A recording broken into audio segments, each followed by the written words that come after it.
कहीं आपके घर में भी पितृदोष तो नहीं है, या कोई अतृप्त पितृ आपके घर में वास तो नहीं कर रहा? कैसे हम जान सकते हैं, इस विषय पर आज हम चर्चा करेंगे। मित्रों, मैं आचार्य प्रदीप भारद्वाज अपने YouTube चैनल माँ बगलामुखी भक्त कुरुक्षेत्र में आपका हार्दिक स्वागत करता हूँ, हार्दिक अभिनंदन करता हूँ। मैं आशा करता हूँ कि आप सभी अपने घर परिवार के साथ स्वस्थ होंगे, मस्त होंगे। माँ बगलामुखी की कृपा आप सभी पर हमेशा बनी है। कई बार देखने में यह आता है कि हम किसी ज्योतिषी के पास जाते हैं और ज्योतिषी के पास हम जाकर के अपनी कुंडली दिखाते हैं, तो ज्योतिषी हमें बताता है कि आपके यहाँ पितृदोष है, या आपकी कुंडली में पितृदोष लगा हुआ है, या कोई अतृप्त पितृ या प्रेत का आपके घर में वास है, जिसके कारण आपके घर में समस्याएं आ रही हैं। कैसे हम जान सकते हैं कि हमारे घर में पितृदोष है? सबसे पहले तो हमें यह जानने की जरूरत है कि पितृ होते कौन हैं। तो सर्वप्रथम तो हम यह जानेंगे कि जो पितृ होते हैं या प्रेत होते हैं वह कौन होते हैं। क्या वह हमारे सगे संबंधी हैं? तो मित्रों, जो पितृ होते हैं वो हमारे पूर्वज ही होते हैं। हिंदू मान्यताओं के अनुसार परिवार में जब किसी कुंवारे व्यक्ति की मृत्यु हो जाती है, उसको हमारे यहाँ पितृ की श्रेणी में रखा जाता है। कई बार यह देखने में आता है कि हमारे घर में जब जमीन आदि का बंटवारा हम करते हैं, या परिवार में जब हम बंटवारा करते हैं, तो उसमें भेदभाव कई परिवारों में देखने को आता है। तो भेदभाव के कारण उनके मन में एक पीड़ा उत्पन्न हो जाती है, और वो पीड़ा उनके मन में हमेशा बनी रहती है। भले ही वो किसी से कहें या ना कहें, परंतु वह पीड़ा वो अपने मन में रखते हैं। और कुछ समय उपरांत अगर उनकी मृत्यु हो जाती है, तो उन लोगों को जिन्होंने उसका हिस्सा या बंटवारे में उस व्यक्ति से छल किया है या उसके परिवार से छल किया है, पितृदोष लगता है। इस दोष को हमारे हिंदू धर्म में अतृप्त पितृ के नाम से कहते हैं। आपने सुना होगा, बहुत से ज्योतिषी बताते हैं कि आपके यहाँ कोई अतृप्त पितृ है जिसकी तृप्ति नहीं होती, क्योंकि उसकी इच्छाएं अधूरी रह गई हैं। वो मन में लिए स्वर्गलोक को सिधार गया और उसकी आत्मा विचरण करती रहती है। तो कैसे आप जान सकते हैं कि आपके घर में किसी पितृ का दोष है या किसी प्रेत का वास है? मित्रों, पितृ रुष्ट होने के असामान्य से लक्षण हैं। वैसे तो वैदिक ज्योतिष के अनुसार काफी सारी लोगों की कुंडली में पितृदोष होता है, परंतु यह पितृदोष सभी के लिए दिक्कत या समस्या पैदा नहीं करता। कुछ एक लोग होते हैं जिनके लिए पितृदोष घातक सिद्ध होता है तथा समस्या बन जाती है। अगर आपके घर में या आपके जीवन में ऐसे लक्षण आपको दिखाई देते हैं, तो आप सावधान होकर अपने अतृप्त पितृ या प्रेत की गति का एक साधन करें। इसी वीडियो के माध्यम से हम अंत में आपको अतृप्त पितृ और प्रेत शांति के कुछ परिहार भी हम आपको बताएंगे। सबसे पहले हम आपको लक्षण बताते हैं कि किन लक्षणों से आप जान सकते हैं कि आपके घर में किसी प्रेत का दोष है या किसी अतृप्त पितृ का दोष है। कई बार जब आप भोजन करते हैं या अपने सगे संबंधी के साथ बैठकर किसी रेस्टोरेंट इत्यादि में आप बाहर जाकर खाना खाते हैं, अगर आपके भोजन में बार बार बाल आ जाता है, सर का बाल जो होता है ना, कोई बाल इत्यादि आपके भोजन में निकलता है, तो यह असामान्य बात नहीं है। अगर बार बार आपके साथ ऐसा घटित हो रहा है तो आपके घर में पितृदोष बना हुआ है, या आपको आपके घर में किसी प्रकार के बदबू या दुर्गंध आती हो, या कोई व्यक्ति आपको बताए कि आपके घर में दुर्गंध आ रही है, और वो दुर्गंध किस प्रकार की होती है, जैसे शमशान घाट में जब मुर्दा जलता है ना, तो जो दुर्गंध होती है मांस जैसे फूकता है, ऐसी दुर्गंध अगर आपके घर में आ रही है तो यह भी पितृदोष का मुख्य लक्षण है। अगर आपके पूर्वज या कोई मृत व्यक्ति आपको बार बार स्वप्न में दिख रहा है, मित्रों, मेरे एक यजमान ने हमें बताया कि उनके पिता से उनकी कुछ कहासुनी हो गई, और कहासुनी होने के बाद उनका झगड़ा काफी बढ़ गया, और झगड़ा बढ़ने के बाद उनके पिता ने उनको घर से निकाल दिया। और घर से निकालने के बाद कुछ समय बाद उनके पिता बीमार होकर मरणासन स्थिति में आ गए, और कुछ समय उपरांत उनका देहांत हो गया।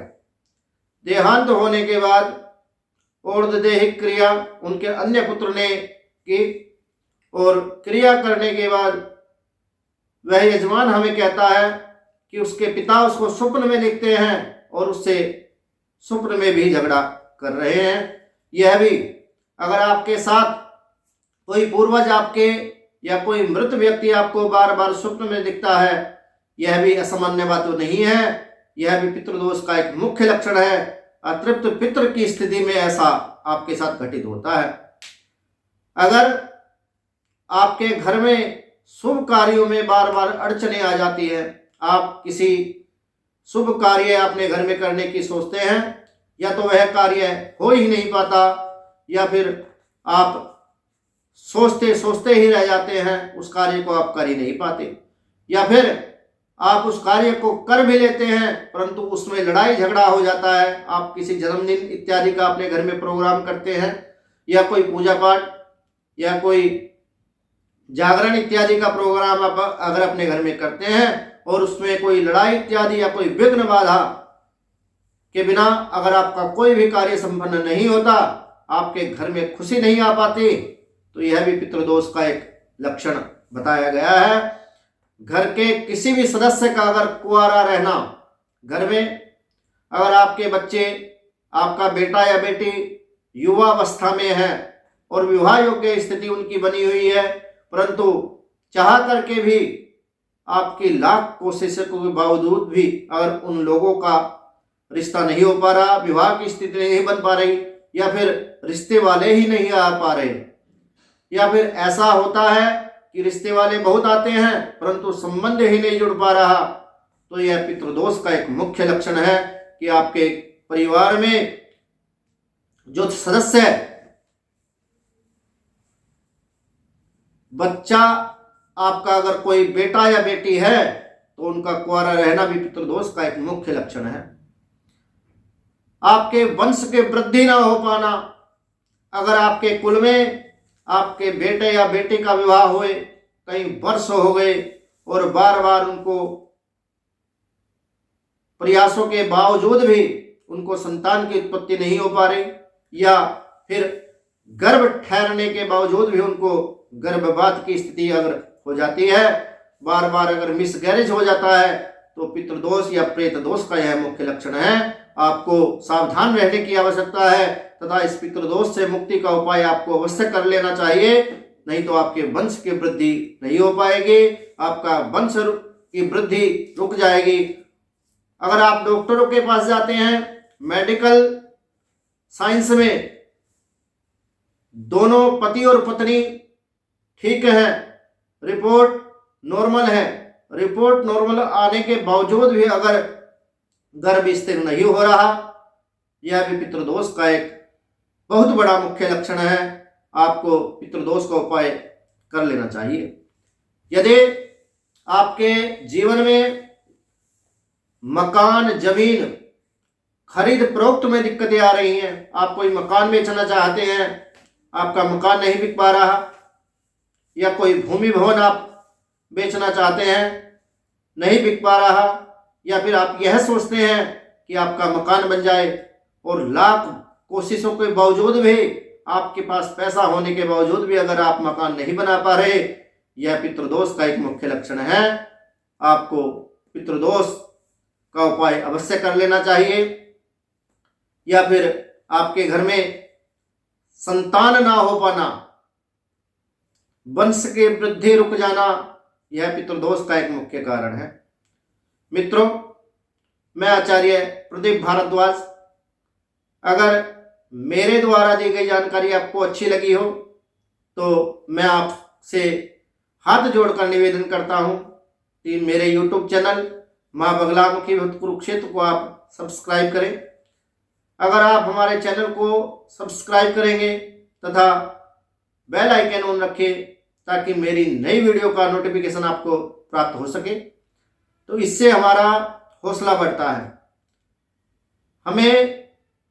इससे विश्वास होता है कि आप हमारी वीडियो के माध्यम से लाभ उठा पा रहे हैं तथा आपके जीवन में समस्याएं समाप्त हो रही हैं। तो चलिए, अब मैं आपको इसका परिहार, एक छोटा सा परिहार आपको बता देता हूं। इसके करने के द्वारा काफी हद तक आपके यहाँ पितृदोष की शांति होगी तथा आपके जीवन से पितृ ऋण या पितृदोष आप पूर्णतः मुक्त हो जाएंगे। आपने किसी भी त्रयोदशी के दिन एक मिट्टी का कुल्हड़ लेकर, मिट्टी का कुल्हड़ आप ले लीजिए और उसमें उसका जो गला होता है, जैसे घड़े पे हम कलावा इत्यादि मोली बांध देते हैं, ऐसे आप उस घड़े पर या कुल्हड़ में कच्चा सूत लपेटकर उस पर हल्दी से स्वास्तिक बनाकर उसमें देसी गाय का कच्चा दूध आप भर दें। उसको भरकर उस पर आप एक ढक्कन लगाकर, मिट्टी का ही ढक्कन आप उस पर लगा दीजिए और उस कुल्हड़ को लेकर आप किसी भी पीपल के वृक्ष के नीचे आप चले जाइए। परंतु एक बात का आप विशेष ध्यान रखें कि यह पीपल का वृक्ष किसी मंदिर में, किसी मठ में ही होना चाहिए। अन्यत्र कहीं भी, बहुत से लोग हमने देखे हैं कि कहीं भी सड़क पे अगर पीपल का वृक्ष खड़ा है वो उसी को पूजने लग जाते हैं। यह बहुत गलत है, ऐसा नहीं करना चाहिए। किसी देवालय में कोई पीपल का वृक्ष हो, उस पीपल के वृक्ष के नीचे आप उस कुल्हड़ को रखकर, उस पर ढक्कन रखकर, उस पर श्वेत रंग की, सफेद रंग की मिठाई या 5 बतासे आप रखकर पीपल के वृक्ष की जड़ में देसी घी का दीपक जलाकर अपने पितरों से आप कामना करें कि हे अदृश्य शक्ति, हे अदृश्य पितृ, हे हमारे कुल के पितृ देवता, हे अतृप्त पितृ, हम आपका ध्यान करते हैं तथा जो भी आपकी समस्या हो, जो भी दिक्कत आपके घर परिवार में आ रही हो, मान लीजिए आपके बेटे का विवाह नहीं हो रहा, या आपकी बेटी की शादी नहीं हो पा रही, या आपके वंश की वृद्धि रुक जा रही है, या आपके यहाँ कोई निरंतर बीमार चल रहा है, घर में बदबू या दुर्गंध आ रही है, मकान आदि बनाने में या बेचने में दिक्कत आ रही है, किसी भी प्रकार की जो भी बाधा है, आपने इस प्रकार से हाथ जोड़कर निवेदन करना है कि हे अदृश्य शक्ति,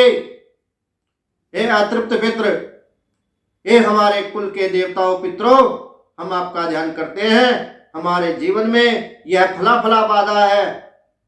यह हमारे घर में यह दिक्कत आ रही है, व्यापार नहीं चल पा रहा, इस बाधा की निवृत्ति के लिए हम आपका स्मरण करते हैं।